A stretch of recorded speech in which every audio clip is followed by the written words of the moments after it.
nous pourrions nous arrêter pour réfléchir, pour méditer sur bien des sujets, pour faire le point. Mais je pense que chacun d'entre nous,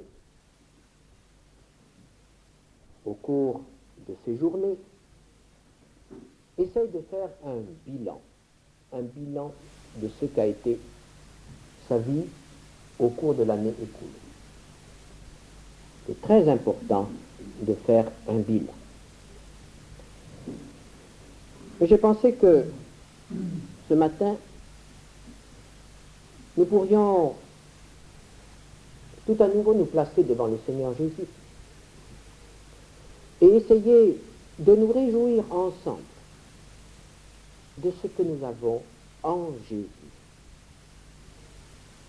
de nous laisser remplir tout à nouveau de cette richesse qui est en Jésus, le Fils de Dieu. Et il y a un livre de la Bible, une épître, qui, en employant toujours à nouveau ces termes, cette expression en Jésus ou en Christ, nous aidera pour cette méditation ce matin. C'est l'épître aux Éphésiens. Et nous prendrons comme texte de départ Éphésiens 1, verset 3. L'apôtre écrit « Béni soit Dieu, le Père de notre Seigneur Jésus-Christ, qui nous a bénis de toutes sortes de bénédictions spirituelles dans les lieux célestes en Christ. » En Christ, nous avons été bénis de toutes sortes de bénédictions spirituelles. Essayons ensemble de faire l'inventaire, au partiel évidemment, de ces bénédictions, de ces richesses que Dieu nous a données en Christ. Et nous lirons tout d'abord les versets 4 à 6 du premier chapitre des Éphésiens. En lui, Dieu nous a élus avant la fondation du monde, pour que nous soyons saints et irrépréhensibles devant lui, nous ayant prédestinés dans son amour à être ses enfants d'adoption par Jésus-Christ, selon le bon plaisir de sa volonté, à la louange de la gloire de sa grâce qu'il nous a accordée en son bien-aimé. Il y a une expression qui nous arrête tout de suite ici. L'apôtre Paul nous dit qu'en Jésus-Christ, nous avons été élus avant la fondation du monde. Élus avant la fondation du monde. Quel mystère! Nous ne pouvons pas le sonder. Nous sommes là en présence de l'immensité, de la sagesse et de la connaissance de Dieu.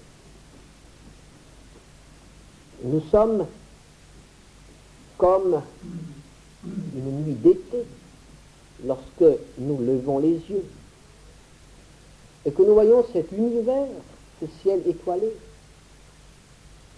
tout en sachant que chaque étoile représente un monde.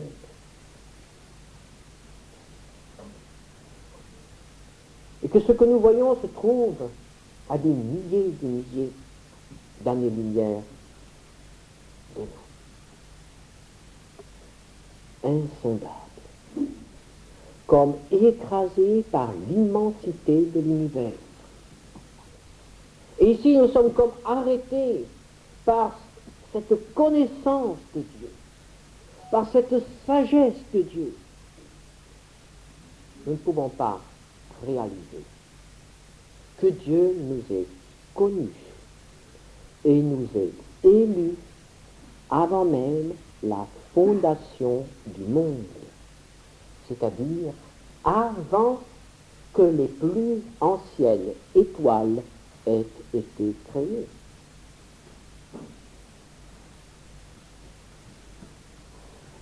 Et pourtant, la parole de Dieu nous le dit. Et je n'essayerai pas de l'expliquer, j'en serai parfaitement incapable, je ne ferai qu'estropier les textes.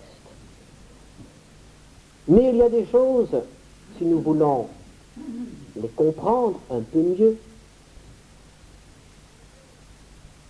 il faut se mettre à genoux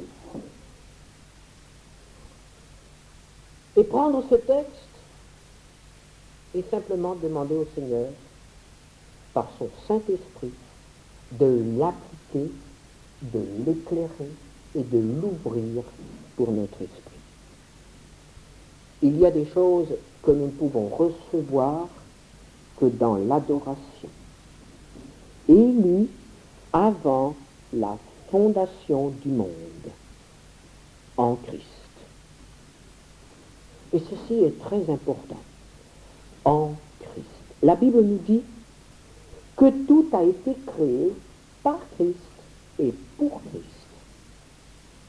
Il semble donc que Dieu ait créé l'univers pour en faire cadeau à son Fils, pour en faire un don d'amour à son Fils. L'univers dans son immensité, la terre avec toutes ses beautés, de l'infiniment petit à l'infiniment grand, et l'homme là au milieu, comme le couronnement de la création de Dieu sur terre, un cadeau d'amour du Père à son Fils. Et bien sûr, le cadeau du Père à son Fils ne peut être que parfait. Et c'est pourquoi nous ne sommes pas étonnés de trouver dans notre texte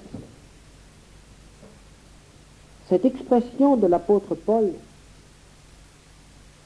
cette précision de l'apôtre: nous avons été élus pour que nous soyons saints et irrépréhensibles devant lui. Le but de Dieu pour nous est la sainteté. Le but de Dieu pour nous est que nous soyons absolument sans reproche,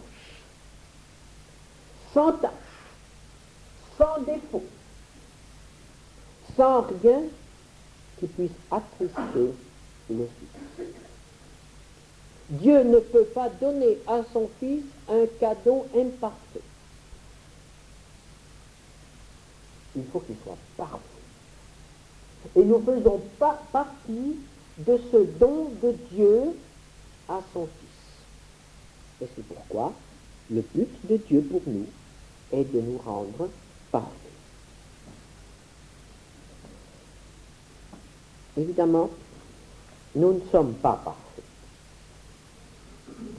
Et l'apôtre Paul sait très bien que nous ne sommes pas parfaits. Et il décrit ce que nous sommes par nature dans Éphésiens 2, versets 1 à 3. Vous étiez morts par vos offenses et par vos péchés, dans lesquels vous marchiez autrefois selon le train de ce monde, selon le prince de la puissance de l'air, de l'esprit qui agit maintenant dans les fils de la rébellion. Nous tous aussi, nous étions de leur nombre, et nous vivions autrefois selon les convoitises de notre chair, accomplissant les volontés de la chair et de nos pensées, et nous étions par nature des enfants de colère comme les autres. Dieu a créé l'homme parfait. Et le péché est venu.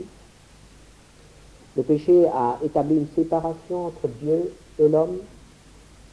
Le péché a rompu la communion entre Dieu et l'homme.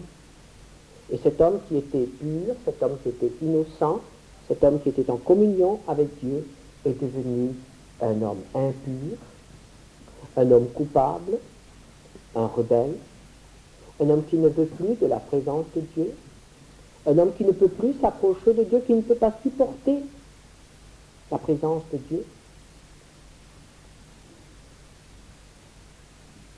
Et c'est pourquoi la meilleure description de l'état de l'homme pécheur est celle employée par l'apôtre Paul lorsqu'il dit « Nous étions morts, morts,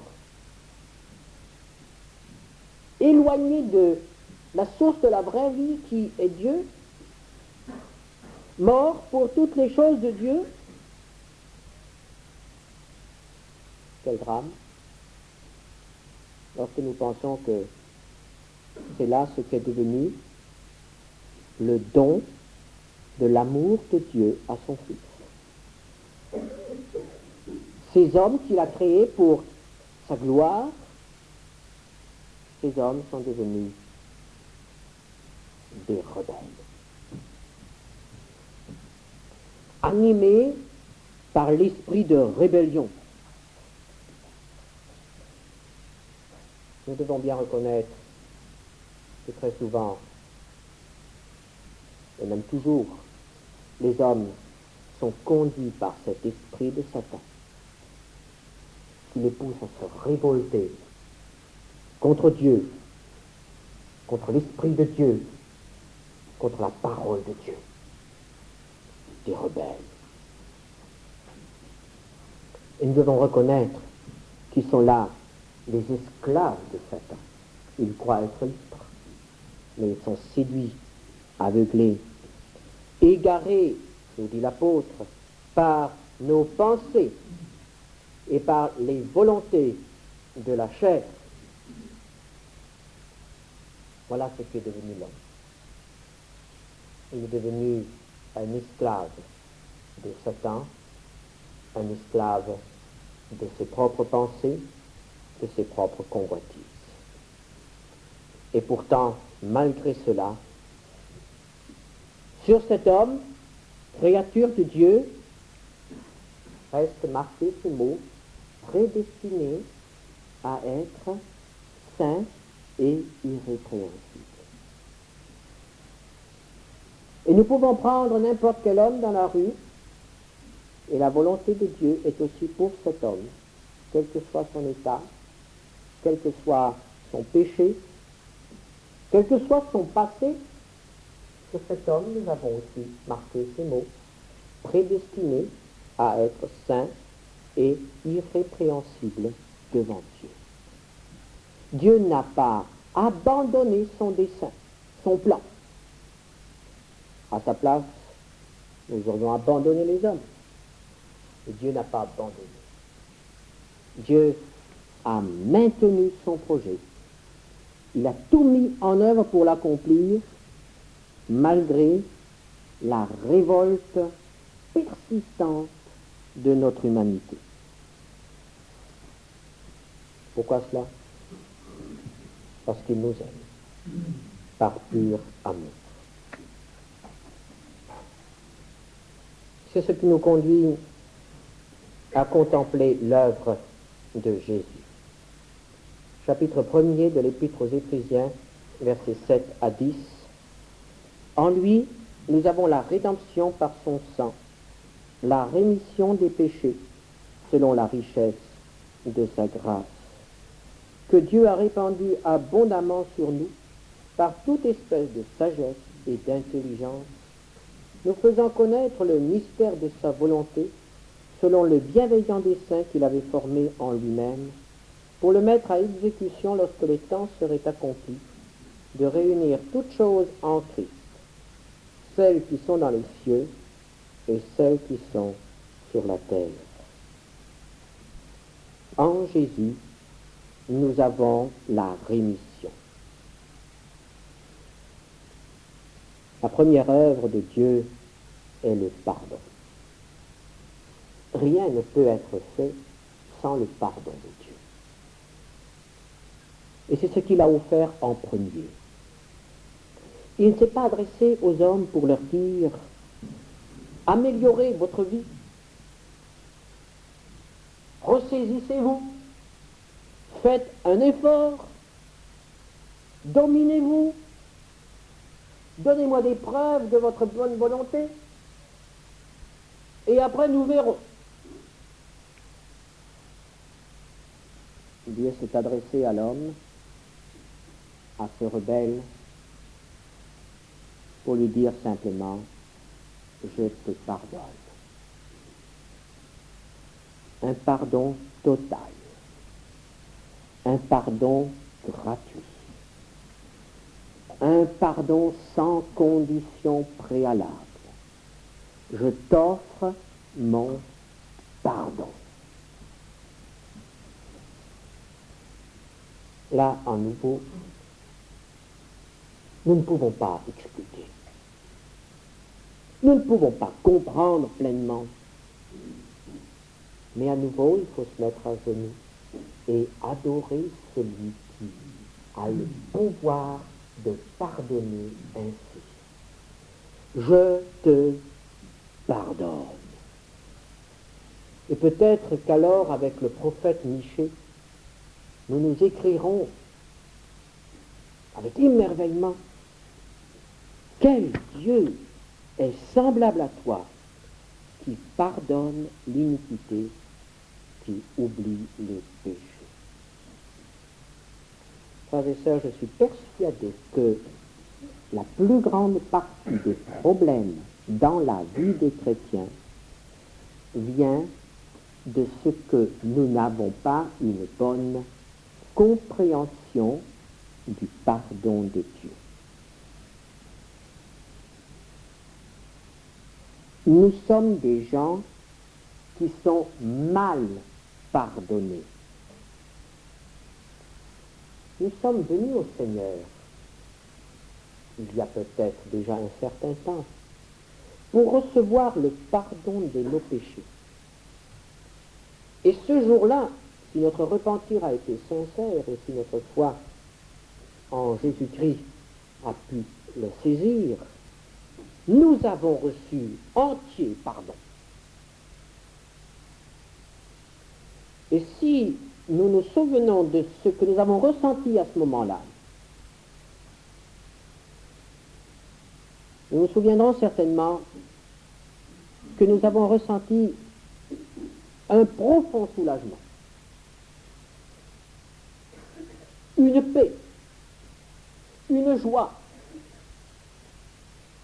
mais aussi un grand amour pour celui qui nous pardonne et la force de pardonner aux autres.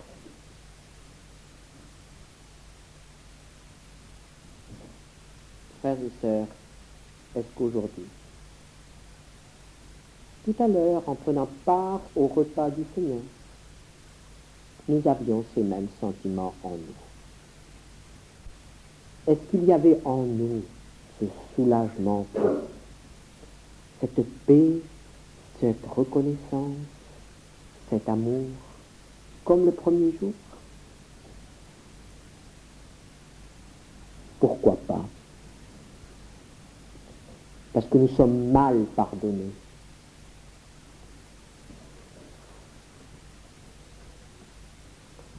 Parce que nous avons laissé s'accumuler bien des choses dans notre vie depuis. Bien sûr que nous demandons pardon parfois, mais nous ne demandons pas pardon comme nous l'avons demandé la première fois ou à certains moments de crise de notre vie, où il a fallu faire de nouveau un bon nettoyage.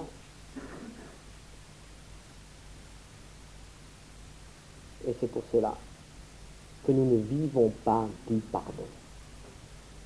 Et c'est pour cela que nous ne savons pas non plus pardonner. Nous sommes malades parce que nous sommes mal pardonnés.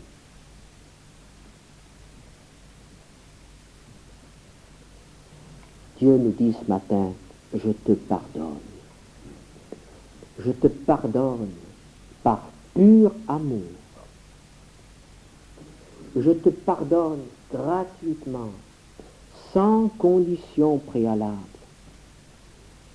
Mon pardon est comme un océan dans lequel tout doit être dissous, tout doit être effacé. Il ne reste plus rien lorsque Dieu pardonne. Il ne reste plus de souvenirs amers. Il ne reste plus de rancune. Il ne reste plus de sentiment de culpabilité. Le pardon de Dieu efface tout, emporte tout. Le pardon de Dieu nous remplit d'amour. Et si nous sommes si peu prêts à aimer, c'est parce que nous ne sommes pas vraiment pardonnés comme Dieu veut pardonner. Oh, si nous pouvions ce matin saisir cette offre du pardon. Mais alors, l'année 73 serait vraiment close, serait vraiment achevée, avec tout ce qu'elle a apporté de joie et de peine et de chute. Et nous pourrions vraiment, comme des êtres nouveaux, nous engager dans l'année 74. Peut-être que nous rechercherons au cours des prochaines heures ou de quelques moments de silence cet après-midi cette nouvelle expérience d'un pardon total, une purification complète. Mais rappelons-nous que la parole de Dieu précise que cette purification n'est possible que par le sang de Jésus. Le sang de Jésus, son Fils, nous dit l'apôtre Jean, nous purifie de tout péché. Dieu ne nous pardonne pas parce que nous sommes ses enfants. Dieu ne nous pardonne pas parce que nous le méritons. Et Dieu nous pardonne parce que le sang de Jésus a été répandu. Et si nous faisons usage du sang de Jésus, si nous croyons qu'il est efficace pour notre pardon, quel que soit notre péché et quels que soient nos problèmes, nous le réalisons dans notre vie. En lui, nous avons la rémission, le pardon. Nous avons aussi la rédemption, c'est-à-dire le rachat de tout esclavage. Il faut être honnête, n'est-ce pas? Nous devons bien constater qu'il y a encore des esclavages dans notre vie, des servitudes, des liens ou des chaînes. Il y a des choses que nous sommes automatiquement obligés de faire, dans certaines conditions. Ce sont des esclavages. Et pourtant, Jésus est mort sur la croix pour que nous soyons parfaitement libres. Pour que nous n'ayons plus à subir l'esclavage de notre vieil homme, de notre tempérament ou de notre caractère. Pour que nous soyons pleinement libres. Libres à l'égard de nous-mêmes, libres à l'égard des autres, libres à l'égard du monde et de ses convoitises, et surtout aussi libres à l'égard de Satan. Jésus est mort pour que nous soyons vraiment libres. Sommes-nous vraiment libres?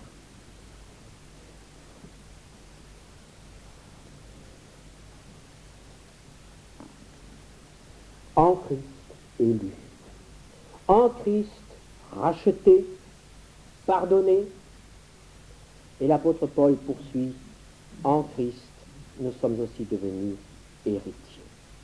Éphésiens 1, 11 à 12, en lui nous sommes aussi devenus héritiers, ayant été prédestinés suivant la résolution de celui qui opère toutes choses d'après le conseil de sa volonté, afin que nous servions à la louange de sa gloire, nous qui d'avance avons espéré en Christ. Nous le savons, nous sommes héritiers. Mais héritiers de quoi? Héritiers de la gloire à venir, c'est-à-dire héritiers de la gloire de Christ. Le Fils de Dieu est assis maintenant à la droite de Dieu, au-dessus de toute autorité, au-dessus de toute domination. L'univers le sert l'univers lui obéit. Il est dans la gloire. Et cette gloire-là, il veut la partager avec les siens. Le don de Dieu, il veut le partager avec les siens. Nous sommes devenus membres de la famille de Dieu. L'apôtre Paul, quand il pense à cette gloire, dit que toutes les petites misères et les souffrances de cette vie ne sont rien lorsqu'il pense à cette gloire qui est préparée pour lui. Est-ce que nous avons une vision de cette gloire? Est-ce que nous y pensons parfois? Ce serait déjà une telle force dans notre vie. Mais voyez-vous, ce n'est pas tout. Et je crois que notre vie ne glorifierait pas Dieu si nous étions simplement des hommes pardonnés, c'est-à-dire si notre passé était réglé et si notre avenir était assuré. Notre passé et notre avenir. Qu'est-ce qui nous fait des difficultés? C'est notre présent. Tout à l'heure, en sortant de cette salle, vous allez vous retrouver en famille, madame devant ses casseroles, monsieur peut-être devant ses enfants, les enfants entre eux, frères et sœurs, ou en présence des voisins. Là sont les difficultés. Le présent. Le présent.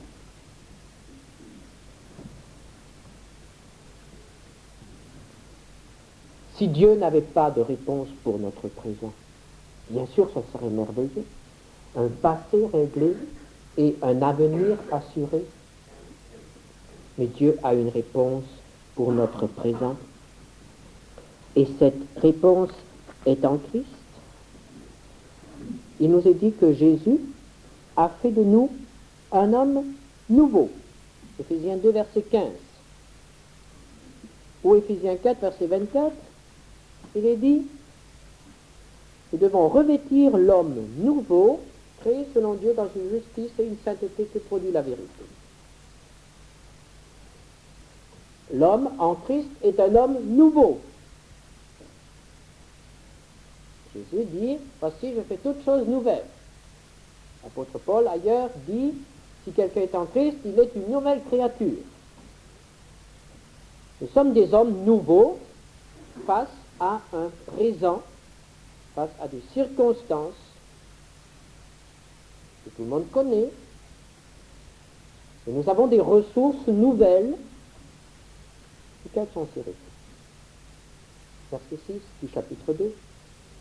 Il nous a ressuscités ensemble et nous a fait asseoir ensemble dans les lieux célestes en Jésus-Christ.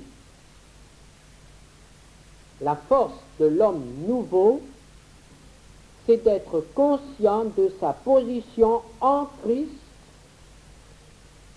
qui est vainqueur de toutes choses, qui n'est jamais pris au dépourvu par les circonstances, qui n'est pas écrasé par toutes les choses de la vie quotidienne, ressuscité et placé en Christ, qui est au-dessus de toutes choses.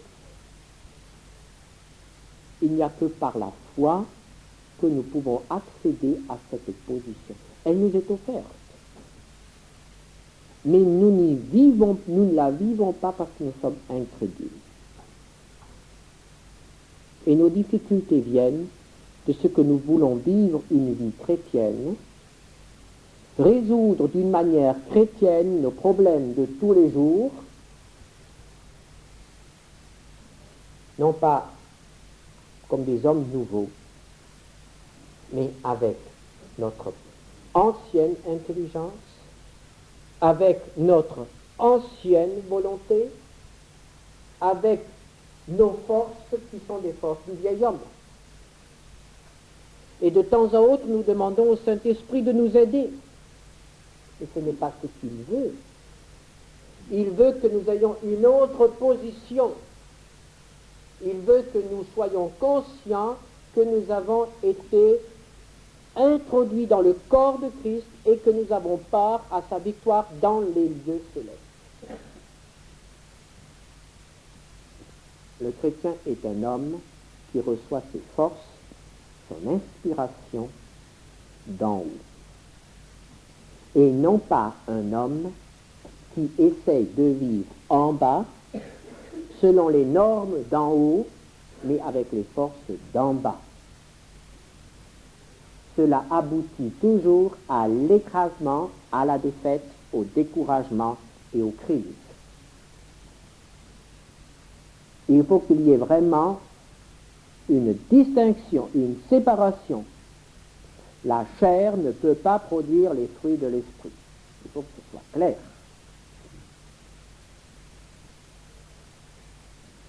Pour notre présent, il faut que nous soyons en Christ dans les lieux célestes.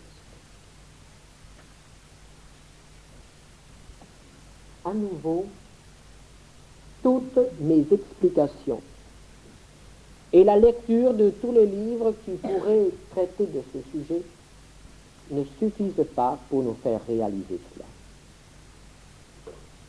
Nous ne pouvons le réaliser que par l'expérience. Et cette expérience a lieu seule avec Dieu. Il faut prendre du temps pour être en présence de Dieu et lui permettre de nous toucher tout à nouveau. C'est pourquoi l'apôtre Paul priait, au verset 18 du chapitre 1er, qu'il illumine les yeux de votre cœur pour que vous sachiez quelle est l'espérance qui s'attache à son appel, quelle est la richesse de la gloire de son héritage qu'il réserve aux saints. Nous avons besoin de cette illumination de nos yeux spirituels.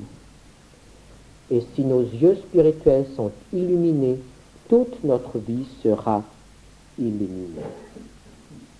Voilà le plan de Dieu pour notre vie. Avant de terminer l'année 73, il serait bon que nous nous interrogions si au cours de l'année 73, nous avons vécu selon le plan de Dieu. Réaliser que nous sommes un don d'amour du Père au Fils. Réaliser que ce don doit être parfait. Et réaliser aussi qu'il ne peut être parfait que si le Saint-Esprit a entière liberté d'action dans notre esprit et dans notre vie. Est-ce que c'est ce que nous voulons?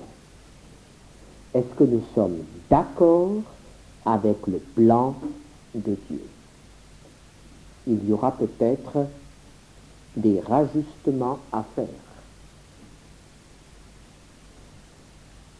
Mais nous ne serons en paix que lorsque notre volonté sera conforme à la volonté de Dieu. La marche avec Dieu est possible lorsqu'il y a accord. Est-ce que nous voulons cet accord? Que le Seigneur nous vienne en aide.